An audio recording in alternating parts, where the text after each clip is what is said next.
Hello story lovers, welcome to జాబిలమ్మ కథలు. ఈరోజు నేను చెప్పబోయే కథ కుటుంబం. అమ్మా సుగుణ కాఫీ తీసుకురమ్మా, తాగేసి బయలుదేరాలి, టైం అవుతోంది అని కేక వేస్తున్నాడు పరమేశం గారు. ఇంటి బయట ఉన్న ఉయ్యాల్లో కూర్చొని కోడలితో.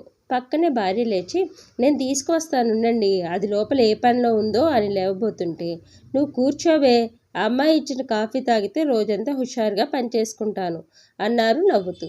అత్తగారు ఏదో అనే లోపల, ఇదిగో మావయ్య కాఫీ అని చేతికి అందిస్తుంటే, అమ్మాయి సుగుణ, ఒక మారి ట్రావే, చీరలు వాడు వచ్చాడు, కొన్ని సెలెక్ట్ చేసి పెడదు, నీ సెలెక్షన్ చాలా బాగుంటుందని కేక వేస్తుంది పంకజాక్షి.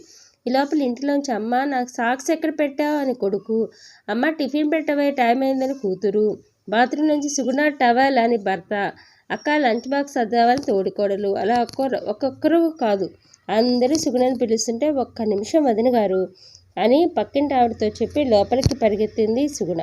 అందరికీ అన్నీ అమర్చి అందరినీ పంపించేసి కొంచెం ముఖం కడుక్కొని బొట్టు పెట్టుకొని జడ వేసుకొని పంకజాక్షి దగ్గరికి వెళ్ళింది సుగుణ.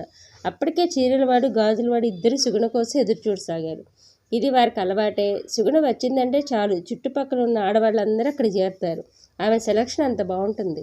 అందరికీ అన్నీ సెలెక్ట్ చేసిన తర్వాత వారు వెళ్ళిపోగానే, వస్తా పిన్ని గారు అని బయలుదేరే లోపల, ఈ చీర నీకు బాగుంటుందే, తీసి పెట్టాను అమ్మడు, ఈ రంగు నీకు చాలా ఇష్టం కదా అంటున్న ఆమెతో, ఇంటి ఖర్చులు గుర్తొచ్చే తర్వాత తీసుకుంటాలేండి, ఇప్పుడేం తొందర అని సుగుణతో, ఆమె ప్రతిసారి అందరికీ సెలెక్ట్ చేస్తావు, నీవు మాత్రం ఏమీ తీసుకో, నువ్వెంతైనా చెప్పమ్మాయి, నేను ఒకటి చెప్తాను గుర్తుపెట్టుకో అన్న మాటలకు, ఉద్యోగంలో చేరు, నీకు జీతం వస్తుంది, స్వతంత్రంగా ఖర్చు పెట్టుకోవచ్చు.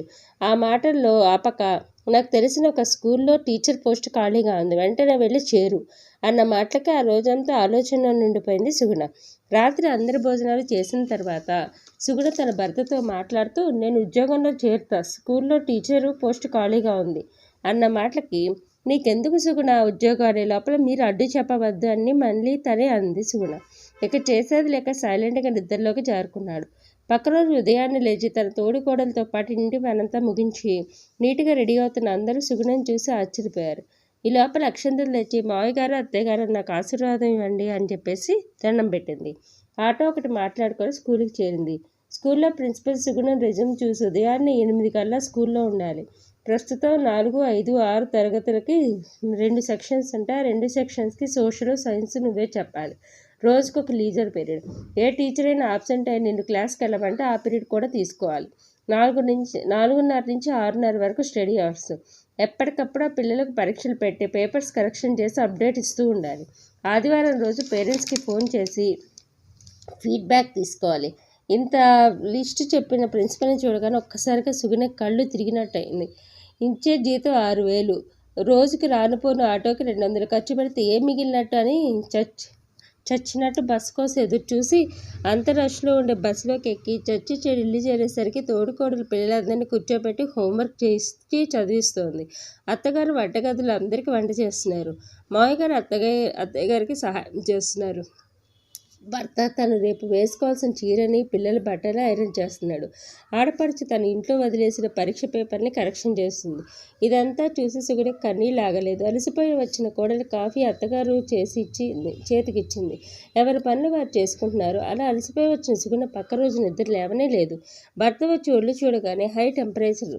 అలా 4 రోజుల దాకా సుగుణ బెడ్డే దిగలేదు. 4 రోజుల తర్వాత లేచి మొహం కడుక్కొని బయలుదేరుతున్న సుగుణని చూసి, ఎక్కడికి అని అడిగాడు భర్త. స్కూల్కి అండి, ప్రిన్సిపల్కి చెప్పలేదు, మామగారు కల్పించుకొని, నెలంతా నువ్వు కష్టపడితే నీకు వచ్చేది 6,000, దానికోసం ఉదయాన్నే వెళ్ళి అక్కడ గుడ్డు చాకరీ చేస్తున్నావు, నేను చిక్కి సగం అయ్యావు, కానీ నీలో ఉండే టాలెంట్ని గుర్తించట్లేదు, నీ సెలక్షన్ అందరికీ నచ్చుతుంది, పైగా స్టిచ్చింగ్, ఎంబ్రాయిడరీ అన్నీ నేర్చుకున్నావు, పని మీద నీకు శ్రద్ధ, దాని మీద కృషి చేస్తే నువ్వు రాణించగలవు. అయినా మాట వినకుండా బయలుదేరుతున్న సుగుణను అందరూ ఆశ్చర్యంగా చూస్తుంటే, భర్తను ఎంత చెప్పినా నువ్వు వినవా, నీ ఆరోగ్యం పాడైపోతుంది, నీ మంచి కోసమే కదా చెప్పేది అన్న మాటలకి, నీకోసం డాడీ స్టిచ్చింగ్ మిషన్ అన్నీ కొని పెట్టారు. అప్పుడు సుగుణ నెమ్మదిగా నవ్వుతూ, ప్రిన్సిపల్కి రిజైన్ లెటర్ ఇవ్వద్దా, ఇచ్చి నా సర్టిఫికెట్స్ తీసుకురావాలి కదా అన్న సుగుణ మాటలకి అందరూ ఊపిరి పీల్చుకున్నారు. మీకు మా కథ నచ్చితే లైక్ చేయండి, షేర్ చేయండి, సబ్స్క్రైబ్ చేసుకొని నాకు సపోర్ట్ చేయండి.